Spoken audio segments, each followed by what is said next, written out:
Wondering what to write about, trying to figure out what it's all about. Existentialist, am I worth anything or just a scout? I don't know. I don't know. I don't know. Spending time all alone, sending my songs through the phone, dreaming of a better home while focused on trying to hone this craft, witchcraft. I hope the Bluez let this last. I don't know if the earth is painted blue. I don't know if that's really you. I wanna go outside. That was great sounds of Watson with Outside on WNHHLP 103.5 FM New Haven. Myself, Prestige, with my partner in crime, Long Island Rays, Elm City made, Easy Bluez is in the building. Easy Bluez, you are better at introductions more than me. Who do we have with us today on Behind the Brand? Go right ahead, sir. Ladies and gentlemen, today I would like to offer you this amazing scene here. They say the key to comedy is to find your reality and be sincere and truly, truly reach deep. They say in the professional wrestling world, it's taking your character and turning it up to 11. This man takes the storytelling element, throws his little spin on it, talks about the chaos that is his children, and truly, truly, truly is a master at his craft. Put your hands together, unless you're driving, because if you're driving, you keep your hands at 10 and 2, no accidents here. Then mentally, you put your hands together. You say, hey, Siri, clap. And welcome, Christopher Sear. What's up? Oh my God, that was beautiful. I want you to write my bio because like people have been asking me like, well, we need a bio so we can write this article. And I'm like, I'm from Bridgeport. So, you know. Wow. Well, here, check it out. In a world from Bridgeport. One minute. Welcome to the show, man. Behind the Brand. Great to have you here, man. I always love your energy. Having me, man. Absolutely, brother. Absolutely. I thought you wasn't gonna put me on nothing else after we did that show in that basement. The funny thing is, I was actually going to reference that in the intro. I mean, like, this man is so sincere about what he does. Is when we played in the cellar, he talked about playing in a basement, you know, but I wanted you to say it. So I'm glad that it's a callback joke. It's fantastic.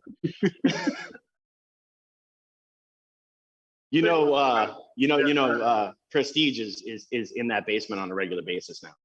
I believe it. I mean, he looks like he's in the basement now. He looks like he doesn't like anything like first floor and up. He's just like, nah. He's a 2021 mole person. That's what he is. He is the new age of mole people. I'm the evolution. Is that what you're trying to say? Yeah, why do you like sunlight? What's wrong? Do you not like candy either? Do you not like smiles? Huh? What else don't you like? Let's interview you. Well, before we do that, we actually got to talking a little bit before the show, and you were saying that you're from Bridgeport, and we know that you're not a huge fan of doing the bios. We're going to talk about that. We'll work. There's obviously business transactions moving forward, but what's really, really super important is our audience to get to know you. Obviously, your punchlines are on point. Your timing is great, and hey, everyone loves picking on Preston. But what got you to say, hey, I'm no longer cutting up in the back of class. I'm going to take this on the road? Honestly, I was getting out of jail, and then I saw one of my friends on Facebook, and he was talking about how he has a show coming up. It's an open mic, and so I was just like, I could do comedy. He tagged a bunch of comedians, like local comedians, like, yo, y'all see this? So then they all were just like, so pull up, pull up, pull up. And I was like, I'm not scared. I went and I bombed. I did horrible. Like, to this day, I still cringe at like thinking back. Like, that's how bad it was. And it was just, I fell in love. Like, even though I did bad, it was still something where I was just like, I didn't know this was a thing. I didn't Mhm. know this was a possibility. And I ran with it, and I just like try to put the effort forward. And I feel like now like things are starting to like click into place because I just put the effort forward. Word, word, definitely. How big of an inspiration is your kids when it comes to craft? Because like Not most of that big. Not that that big. big, Like not that big. Now that like my oldest and my second oldest, they're right? on Google all the time, always on Google. Okay. And so like they're like, well, Daddy, we seen that you were here. Daddy, we seen this. Daddy, you could talk about us more. I'm like, yo, it's not about y'all. All right? This is about me. Y'all the future, okay?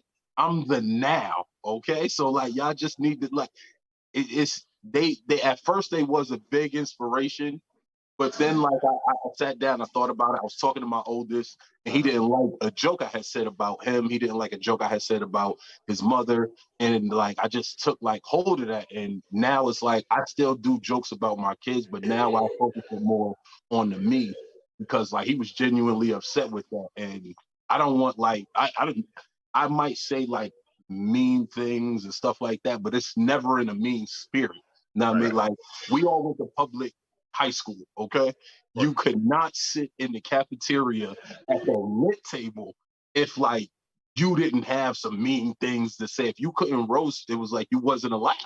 You weren't allowed. And so like I don't try to be mean. I don't try to offend. I don't try to hurt people. I just like to say my side. And then you can go ahead and say your side after the show. Like I'm the one with the microphone. You can tell me what I was wrong about in the joke afterward. And then maybe I might tweak it. But if like you just mad at something that you shouldn't be mad at, like then at that point it's like so sad, too bad. I see that point. At the end of the day, it relates to energy. And besides, when you mentioned about your kid, how it got to him, a lot of things can take kids mentally the rest of their Yeah, life. yeah. Like, in a way. And that's never what I want for them. Like I don't want them to think like I'm picking on them or like I'm always making fun of them. But they are funny. They are all some funny kids. Like they do things where I'm just like, ah, my job might be in jeopardy. Like, oh, this funny at 5? Oh. Well, no, it's so true. And also, like, from a parenting point of view and a business point of view, it makes sense because by not 100% curbing your act to them, you're spending less in their therapy down the road, which is really important. No, I said, look, when I first had my first child, first thing I did was I held him in my arms. I looked at him. I said, man, I'm going to mess you up. I'm going to mess you up. So I'm going to try my darndest, but I am so going to mess you up because I have no idea what I'm doing. and I fail at almost everything, like at least the first time. So like maybe the other ones have a chance, but you, sorry. You're the first pancake. You're the first pancake, okay? It's going to come out a little weird, but listen, I tried. Okay? Exactly. I remember holding my first son, and the first thing that I said was, I was like, oh man, I can't believe this. I really gotta miss this party tonight because he showed up. Like, come on, man. Like, it was supposed to be a dope party, and I missed that party because he was. But it was like, it was dope to like honestly, like the first hour of parenting is cool. You know what I mean? Like the first hour is amazing. After, like once you hit an hour and 1 minute, you're like, all right, like who's gonna take this? Like who does he belong to? Like he's wrong for real? Like, are you sure? Because now that's when panic sets in. Now you're like, I have to make sure you're not a serial killer. Like that's my only job. When you raise boys, that's your only job. Is just make sure there's not a Netflix documentary about where he went wrong. Because you don't want to be the parent who's just like, he was a normal kid. He was a normal kid. We had dogs and he tried to drown a fish once. I guess that's where I should have known. And you're like, wow. Yeah. Or when dealing with 2020, there's a fine line between like a good, well-balanced kid and, the Tiger King. I think I would love to party with the Tiger King as long as like, he just like he understand like, hey, I'm a man, you a man. Like, now as long as he understand that, now I mean, like, listen, he seems like a fun guy. I Right. was listening to one of his songs on YouTube one night after I watched the documentary, and I was like, Carol Baskin did this. Like, there's no way around it.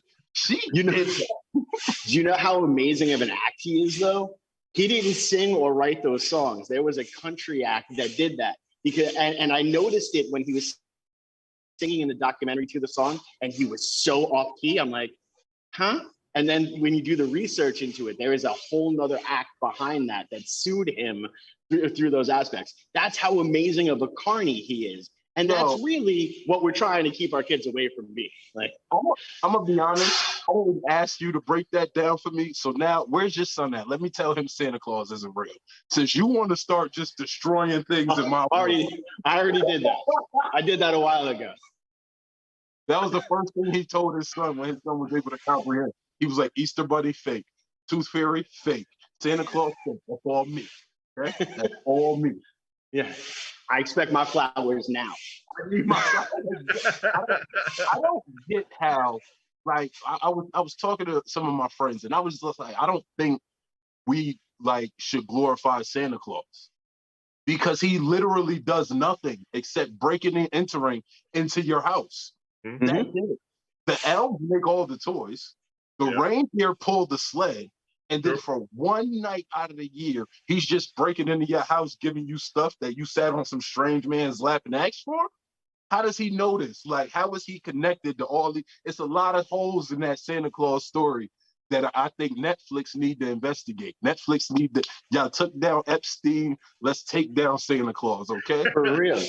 I will definitely volunteer to be in that documentary. He was such a quiet boy. He was so nice. You know, he hugged a reindeer when he was a kid, but, you know, we thought it was fine. And there's no good songs about Santa Claus. No. He ran over your grandmother, Mm-hmm. okay? He was downstairs in your living room kissing on your mom. Now, I mean, like, he's just out here recklessly doing what he wants. He's unchecked. You know, there's no government agency other than NASA who just, like, they track his movements only on one night. What is he doing for the rest of that 364? I agree. What is he doing up there? Because none of us are going to visit. Who's going to audit Santa Claus in the coldest part of the world? Nobody. Nobody wants to audit Santa Claus. Like, come on. Like, I feel like he needs to be taken down the peg. I feel like I agree. And if you can do all that traveling in one night, why aren't you using your powers for more good? How many people get locked out of their house on a daily? If you that fast, you could boom, real quick. Yo, how many houses could you drop rice off at that are starving? Thank you. Yo, I mean, like, why isn't he on Instacart?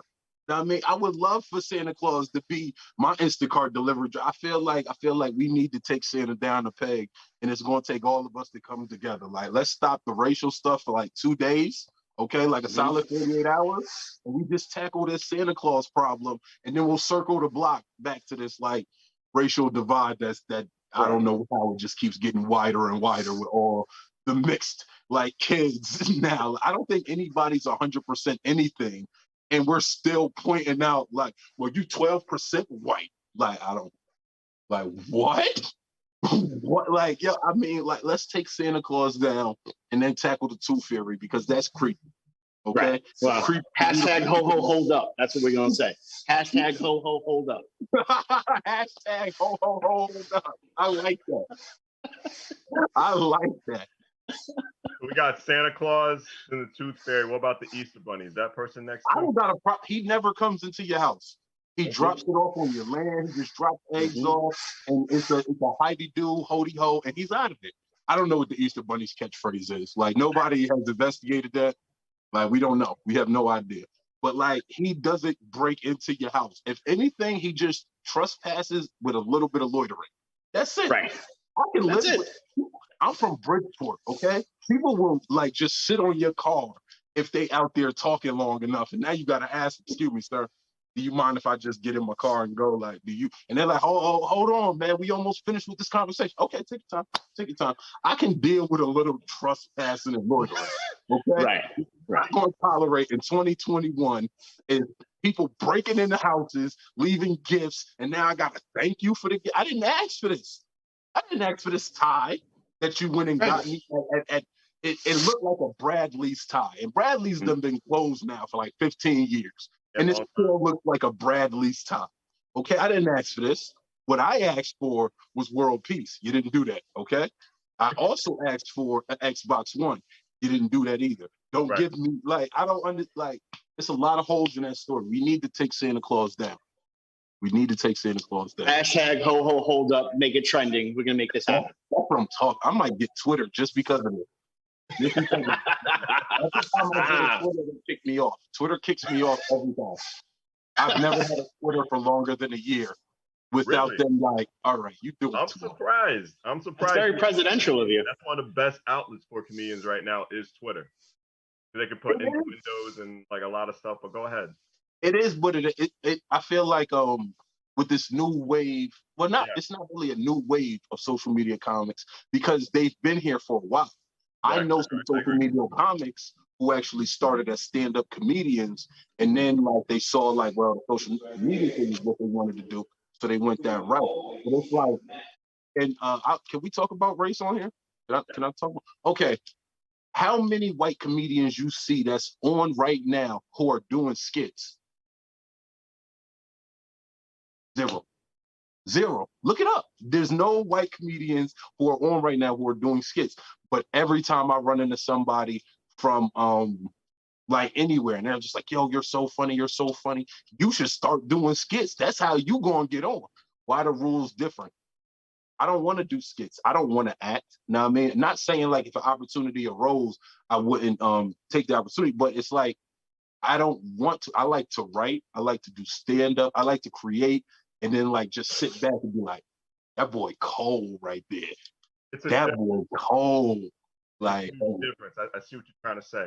It's a difference actually being a comedian and an actor. And a lot of people, especially with TikTok rising and all these little social media platforms rising like Instagram stories and stuff like that, a lot of people, pretty much today's young generation, get it confused from an actual stand-up skit.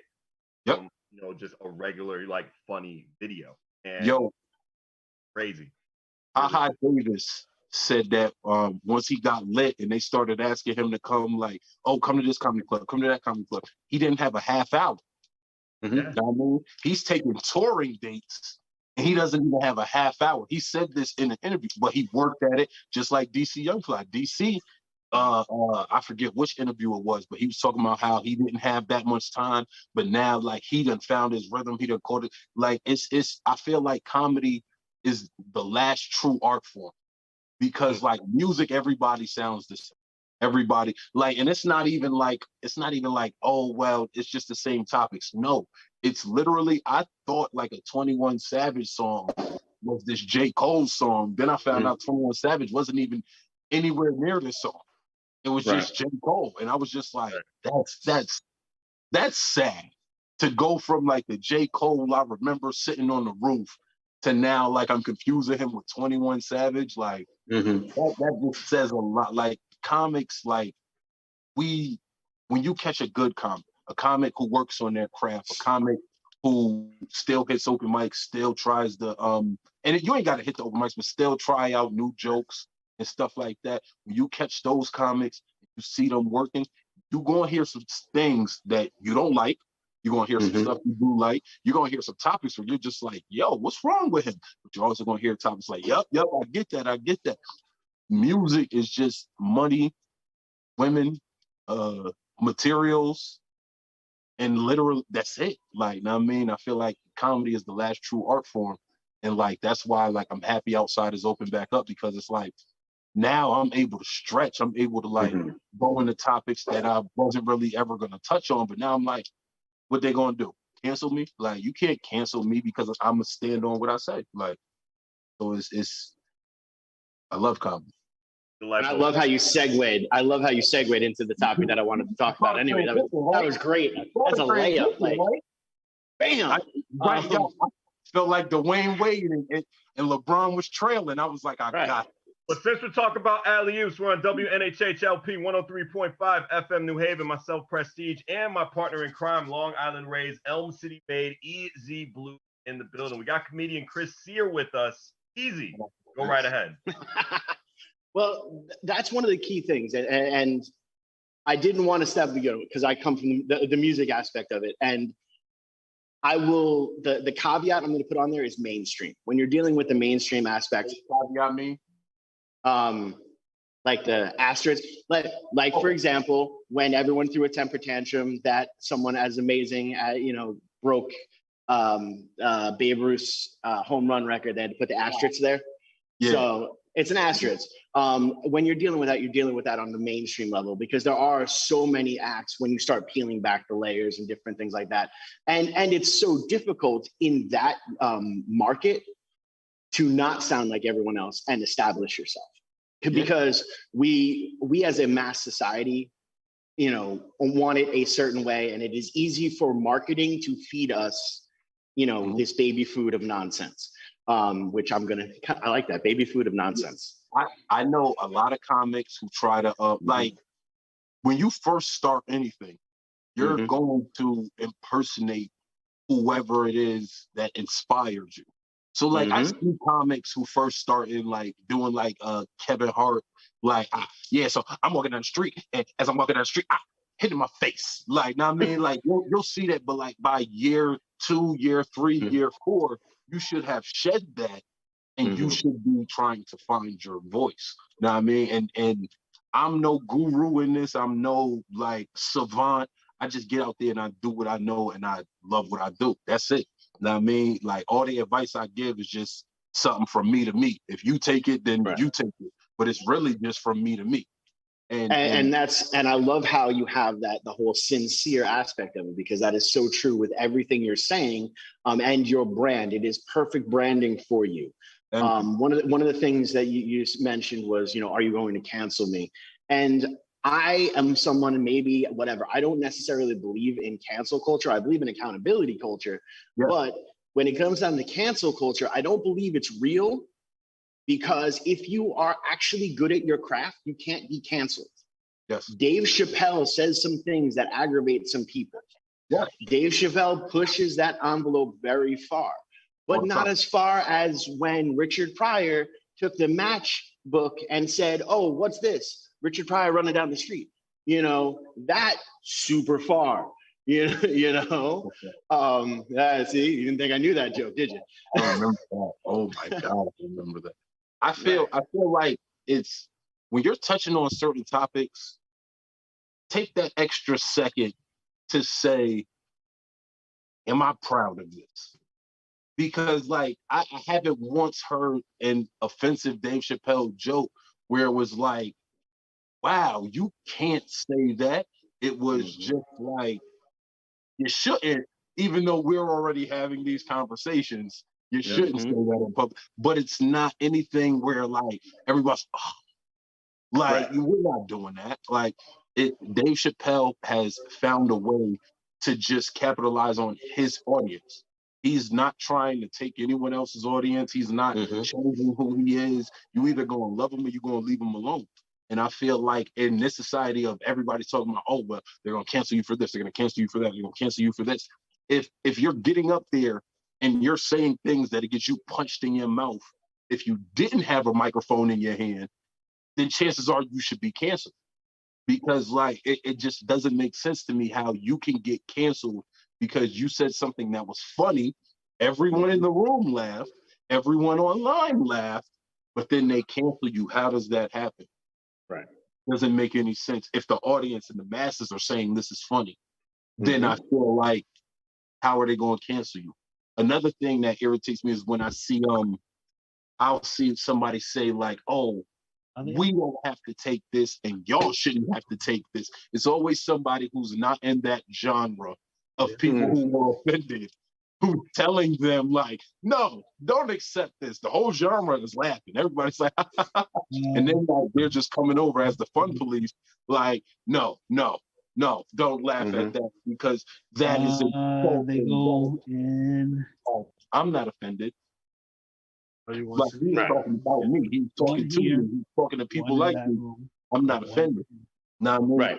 The moment something else happens, now it's like, this is a prerequisite for this, and this.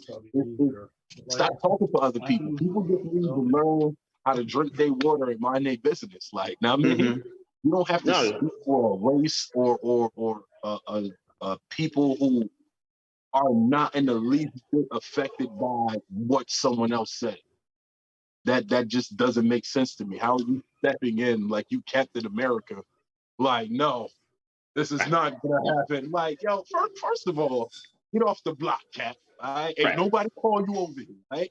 Don't make me take your shield and your boots. All right, get on about it here. Like, you know how much we could get for a full titanium shield? I mean, we could make some vibranium shield. We can make money, and we could put it right in the Dodge coin.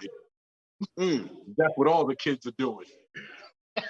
Tell me about a cryptocurrency. I went to jail for scamming. Okay, you gonna tell me about a cryptocurrency that people made as a joke, and now like some guy who runs Tesla is like, yeah, get it. I don't know, but get it. Like, and he said to get it. Like, all right, I'm gonna get it. You've done no homework behind this. You're just like, get it. Yep. Yo, people who buy like cryptocurrency now are like children in Walmart. That's what they're like. Can we get this? Can we get that? Can we get this? Like, what does that toy do for you? Okay, like, I just like it. Everybody else got one. That's all. Like, that's what a lot of people who do like are into crypto now are doing. Like, I've been fortunate enough to link with like people who do research, who have sent me threads, so I can do research, and then like I can make my own decision. Now I've been wrong sometimes, but I've been right sometimes. You know what I mean? That's just the game. Right. But I'm not online talking about like, if you don't invest in it, you're gonna miss your come up, you're gonna miss your blessing. They sound like backyard pastors. Now I mean, like, they try to scare you into getting this. Like, if you don't get this, your wife's gonna leave you and you're gonna die alone. Like, don't invest in this $4 coin. Like, everybody's gonna hate me. Yes, that's what's gonna happen. And then you invest, you get everybody else to invest, and then they pull out. Like, wow. Wow. I could say some things. I could say some things. But you're holding back. I could say some things. Oh, I'm holding back. There was a pull-out game joke in there. There's definitely a pull-out game joke in there.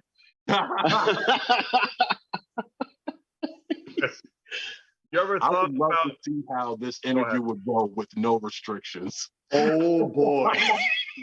this interview with no restrictions would be like a 4-hour program, Chris. That's what I'm talking. Listen, Probably. the thing I gotta do today is go to the DMV. So like, I got time. No, you don't. You're going to the DMV. You should have been there already. You're already late. Nah, you got to make appointments now. Now it's all okay. appointments.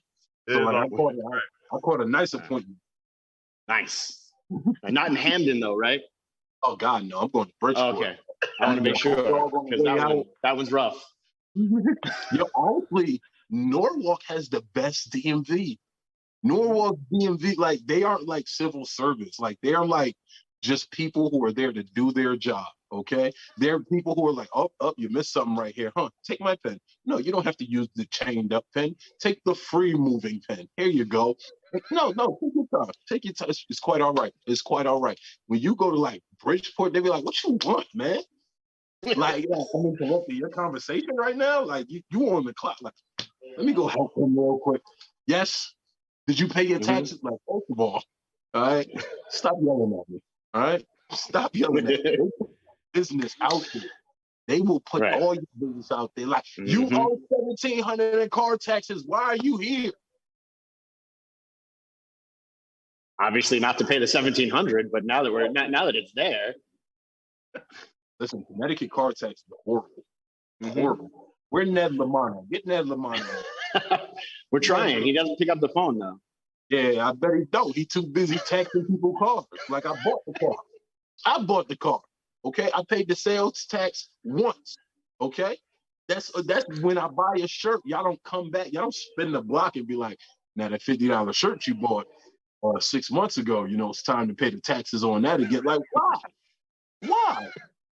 That doesn't even make sense. We've noticed you've worn that shirt an extra 4 times this month, so we're gonna need a little bit extra on that. Hey, yo, you want to know what kills me about car insurance is you only call your car insurance company when something bad is going on. And then they send like the rudest truck driver to come handle like you. Like somebody who's just like, look at you. Oh, oh my God. Let me take a picture of this. This is, oh, oh. Anybody who's in the cars are snobs. I've noticed that. Like all car people are snobs about cars because like when you go to like get an oil change, it's always somebody who's just like, you treat your car like this? What do you treat your mother like? Oh my, this is disgusting. You just like, yo, brother, listen. I will not pay you, okay? You better pull out because I will pull off right now. There's somebody in the hood who's gonna do it for a 6-pack and $20, okay? Don't block your blessing by trying to be the car genius, okay? You want to be the Goku of cars now, and you want to tell everybody what they should and should not do. Like, nah, man, where your car at? Where the 99 Honda Civic you got that's gonna be loud on every block and every alarm clock you done put into your system? That's all it sounds like. They don't ever sound like a good radio. It always sounds like alarms just going off. Exactly. Exactly. Great comparisons. Yo, listen, man. I do what I can. What's the crazy? 2023. That's gonna be on my shirt. That's my next shirt. Nice. Are you guys wearing shoes? Are y'all wearing shoes for this interview? Yeah. I'm wearing shoes. I got shorts on. Yeah. Everything. I'm putting shoes on there. I feel like you rolled out of bed, threw a hoodie and a hat on, and you was just like, "This is it. Nobody gonna see the bottom half. This is it." Oh, wow. I got my hoodie and my hat. I'm not gonna do that. When are you putting together another show? When am I putting together another show? Probably at the end of the year. Yeah. End of the year. Yeah. We in June. That's like 6 months from now. Got a lot of stuff lined up though. I got work though, right? Well, no, but I know, but you have to look at it. We are also doing this show. We do it twice a week. We're already booked out all the way till September. Yeah. Wow. So yeah. So not anybody funnier than me on the show? No, not at all. We do not have anyone funnier than you. Thank you. And we do not tell that to all the guests. Thank you. You see, that's all I was looking for was the solid rock. That's Preston wanted to give honesty. He wanted to give honesty. He's going, well, I mean, like, no, you tell all your guests they are the best at what they do. Okay, Preston? Here, you ready? I'll go one further. No, to be honest with you, you by far are the funniest person we've had on the show. And the way that we're looking at, let me just check the schedule. Yeah, no, so far nobody is going to beat you, sir. You're amazing. That's all I want. That's all I want. Make me feel like I'm doing something. Because like, yo, what's rough about comedy is like, you can kill like 7 shows in a row. You can just monster and like people are like, yo, he is next. You got one bad performance, and they write you off like, oh no, man. I seen Chris a few times. Like he did good a couple, but last time I seen him, that's all they want to talk about. That's all they want to talk about. Is the last time. Like now, you could be doing well. You could be just crushing everything. Know what I mean? And I've seen it happen. I've seen it done. I haven't figured out how to perfect that crush everything like show, but I bomb all the time. But then like I come back and it's always like I try to be better than I always was, even if I feel like I was great. But the moment you mess up once, moment you slip, you stumble, you fall once, they waiting. They are waiting. Yo, I told him he wasn't that funny. I remember last time I seen him, we was at high school together. Told him, you need to get you a job. You need to get you a day job because you ain't that funny. And it's just like, all right, brother, like, chill out. Like, I'm honestly doing this. All right, like, I'm giving you a job. Like, chill out. I don't tell your mom, like, she shouldn't have had you. Like, that wasn't like, you know what I mean? Like, stop doing stuff like that. Stop trying to tell people what they need to do with their life. How do you really battle the hecklers? It depends. It depends. Like, because heckling and so like people think like everything is heckling. Sometimes people are just like drunk and too enthusiastic. Mhm. Know what I mean? Okay. And they're just like after every joke, oh my God, you're so funny. Ha ha. That one right there. Like and that's not like to deal with somebody who's actually coming at me, it all depends on what you got to say. Like if you're saying like some funny stuff, Right. then like we going joke for joke. If what you're saying is corny, I'm gonna let you finish. I'm gonna let you get all your light skin jokes out. I'm gonna let you get all your I got more money than you jokes out. I'm gonna let you get all those. Yo, what type of sneakers is those even? They ain't Balenciaga. I'm gonna let you get all of that out. And I don't even have to curse. I know how to two-step with these words so well that I will make you rethink a lot of things you done said and did because I'm just like it's comedy's like boxing. Now I mean, like, and like sometimes, like, yeah, you gonna get hit. Like somebody called me a waffle color, and like I was like, oh, that's a good one. That's a good one. That, and like I stumbled, I was like, oh man, I don't even know where to go from here. Like, cause that one, like, dumb. But it was like sometimes that happens. But then other times, like you dealing with people who be like, yo, with his tight shirt, right? Right, everybody? Right? He got a tight shirt. Remember I said he had the tight shirt and he got the tight shirt. Remember I said that? Like, yeah, that was me. Like, then I'm gonna be like, no. One more. Then, okay, one more. And then I'm gonna flame you and remind you you had to pay in order to just talk to me. In order for us to have this conversation with me on stage and you in the crowd, you had to pay to talk to me. Know what I mean? That's true. Like, No, definitely. Yeah. Well, now it says a bunch of comedians will say the ultimate death nail for an audience is a bachelorette party. Have you ever had one of those in the audience? I haven't had a bad one. I would say like the worst people are like college kids. College kids, like you do a show for them, and I remember like this is years ago, and the first thing somebody said was, "You ain't D-Ray." I was like, "You're 19 years old. How do you know who D-Ray is?"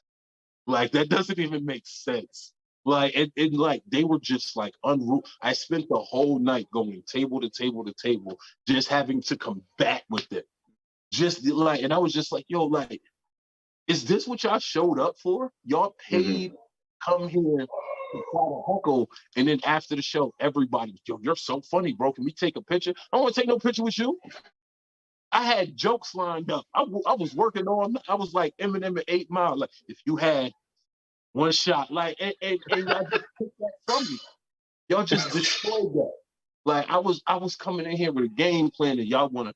Oh, nah, your faded black shirt, and you just like it's not faded. This is the color black I wanted. Like, know what I mean? Like when you got to start explaining your outfit, like that's honestly the moment I start explaining my outfit, chances are I'm about to snap. Chances are like it's gonna go left. It's gonna get to the Bridgeport is brought out of me.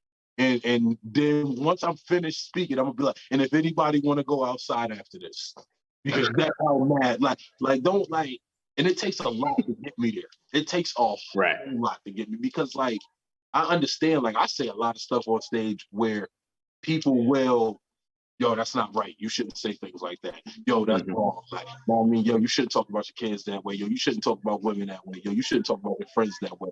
But it's like nobody has really like gotten me to that point. Like I want to say like year 1, year 2. That was like the last time like it was really getting crazy. Oh man. Well, we got you here on WNHHLP 103.5 FM New Haven. Myself, Prestige, and my partner in crime, Long Island Rays, Elm City made EZ Bluez is in the building. Chris Sears with us on Behind the Brand. Chris, you ever thinking about going either back to the penitentiary and doing like some local comedy shows, just like for the prisoners, just giving back and just like giving little I think about that all the time because it was like I had just got out of jail again. I've been home for like 2 years now. And so when I was in jail, like I was still doing comedy. You know what I mean? Like I was still like walking around the block and they like, oh, so you got jokes? I bet. Now and you find out you're not as funny as you think you are when you're in jail. Okay. Right. You follow them all. Like nobody laughs about like observational stuff that they don't remember. Like these dudes been locked down 3, 4, 5 years. You're just like, yo, ATMs is crazy nowadays. And they're like, really? Are they? Right. Like, huh? Like, look, just put my word for it, okay? ATMs are crazy. You don't even need a card anymore. When you're in jail, you always sound like somebody from the future. Like the last person in jail always sounds like the person from the future. Like, yo, you don't need your card no more at the ATM. And it's always some old dude who like, what? What? I remember when they started putting butter on popcorn. Now you don't need a card for the ATM? What they gonna think of next? Like, I remember a guy came to jail, and this is when iPhone dropped the 3 cameras on the back. And so saw the commercial, and this dude was like, I got that. Somebody was like, how you could afford that? And he was like, I mean, everybody finances phones. And then was just like, they don't finance phones. And I was like, nah, that's actually a thing. It was like, CT, that's not a thing. I was like, all right, it's not a thing. I'm sorry. I mean, I just got here like 3 months ago. Like, all right, cool. You and your life sentence know better than me, all right? Because I don't want to make this a double life sentence. Like, I mean, we good here. All right, you right, you wrong. I'm perfectly fine with that. Yeah. That's funny. I have to say, man, context is 100% king in that aspect. Because at first, when Prestige was going in with that question, I was like, "Are we planning something? Like, you ever think about going back?" I'm like, "Bro, we're on air, man. Like, people can hear this. We make these plans off air. Off air." Yo, you do look like you could have been in Den of Thieves. You do look like you could have made a solid like wheelman for Den of Thieves. The world may never know.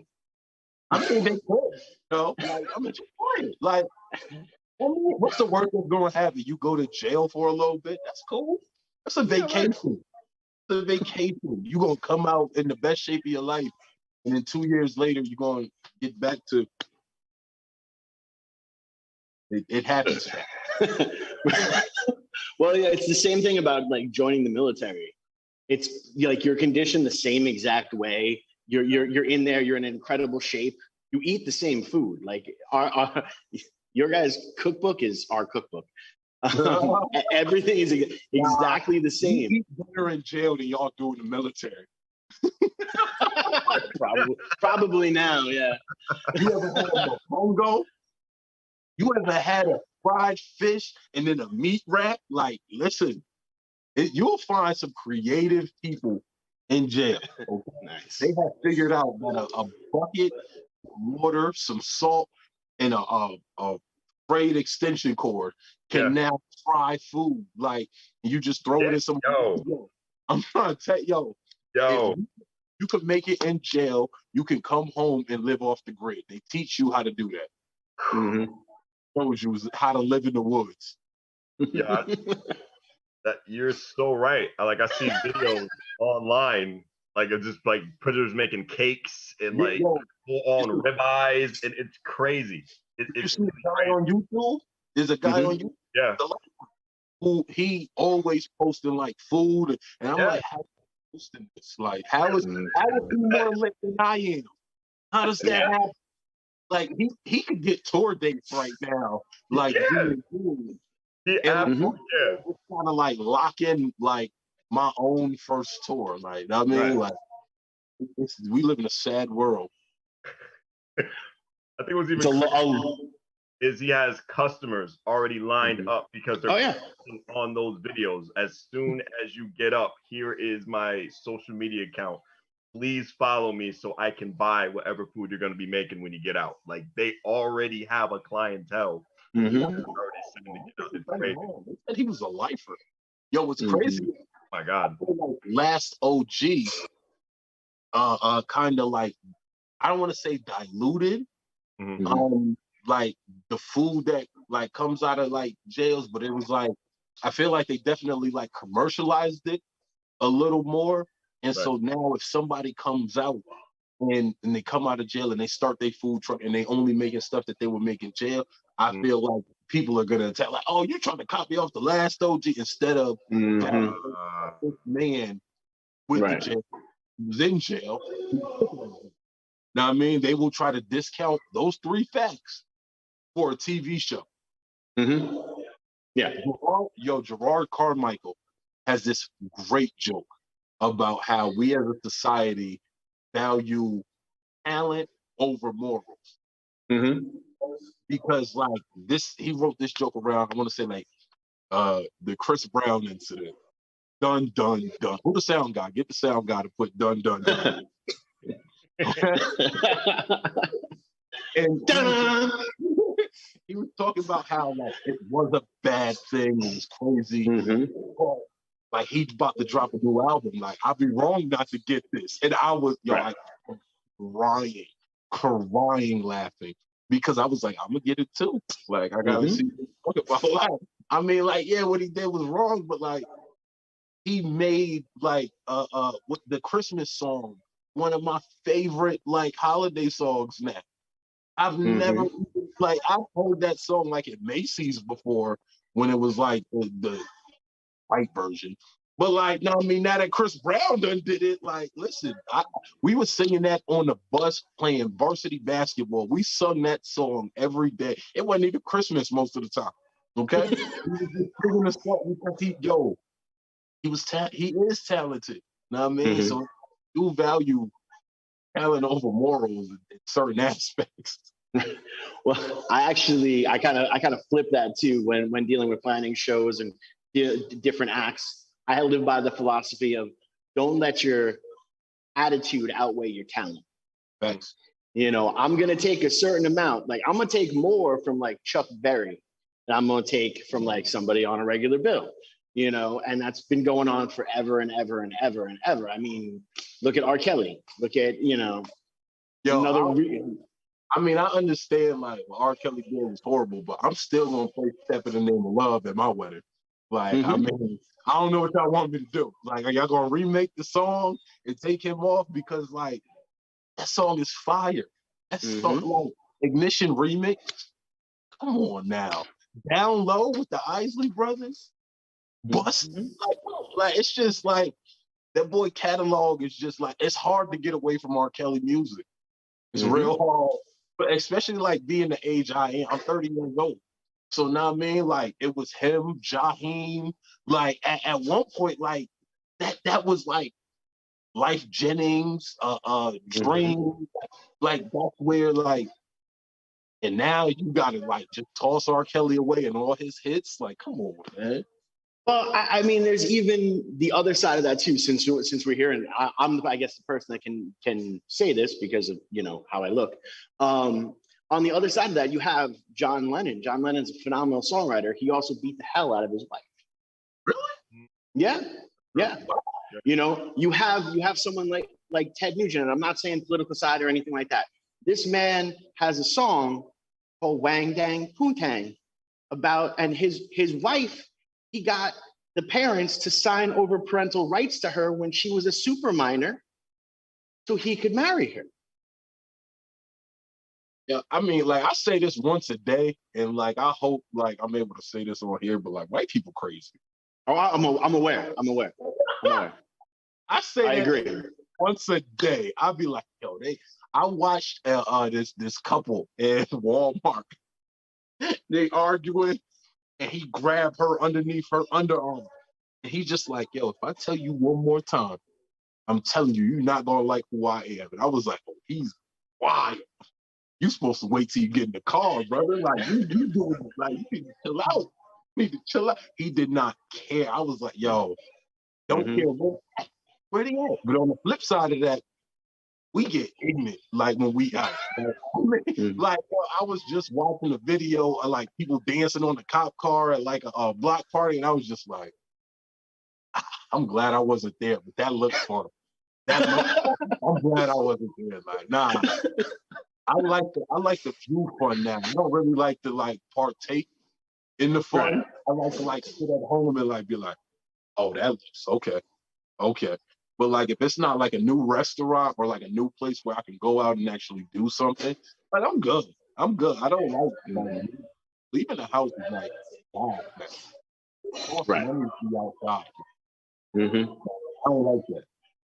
I don't like that at all. No, definitely. Let's talk about your future, man. We got about a couple minutes left in this broadcast. Tell me about upcoming events you got. I got some shows. I got some things coming up. I got some shows. You know, it happens. I got some stuff happening. And this Saturday I'm in Torrington. It's my homegirl's 30th birthday. She's also a comedian. She put together a great lineup. I just tell everybody just check out my Instagram because like that's where I just post everything, and it's hard for me like to keep a track mentally. That's why they made a calendar app. So like I'm going to Ohio in August to do a 6th Street comedy festival. nice. I got a bunch of shows this June. July is picked up crazy. August is starting to pick up. Just check out the Instagram. Chris. And that would be, there you go. Sear Comedy. Nice. On Instagram. Yo, I want the Disney Channel effect. When I see this, when I watch this, I want the It's not going to Disney- happen. We don't have that in the budget. We don't have that in the budget. Cut Preston's pay. Wait, you get paid for this? Preston, you get You pay for this, Easy? No.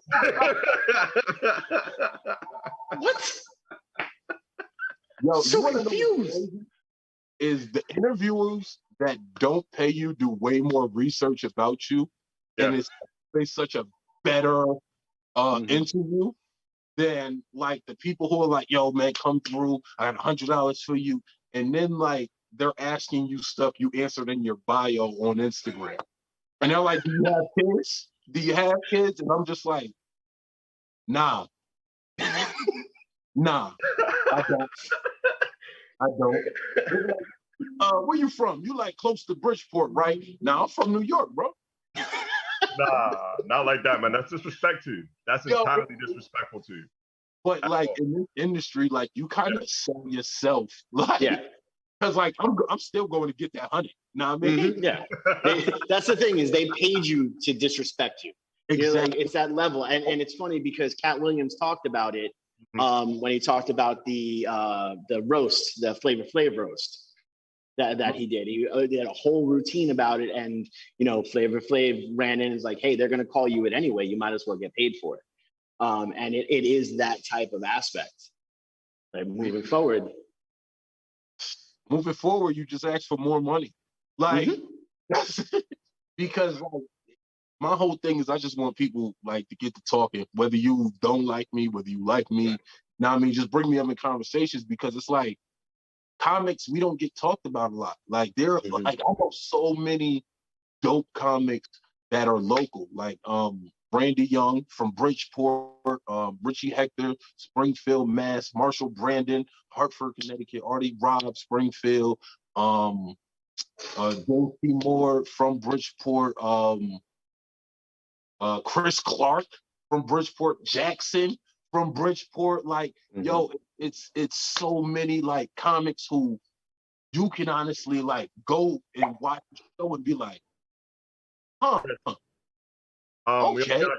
We only got a couple seconds left of the show, but since we are planning an event at the end of the year, I'd like to get you back on the show. You know what I'm saying? Not by the end of the year. We want to get you back as soon as possible. So we're trying to get some dates lined up, and we got to get you back on because you got a lot of so intelligent. But, absolutely, man. Thanks for being on the show. We appreciate you on Behind the Brand. Anything you want to say before we go on WNHHLP 103.5 FM New Haven? Put a stop to Santa Claus, hashtag ho ho ho ho. All right? And I'm out. Thank you, Chris.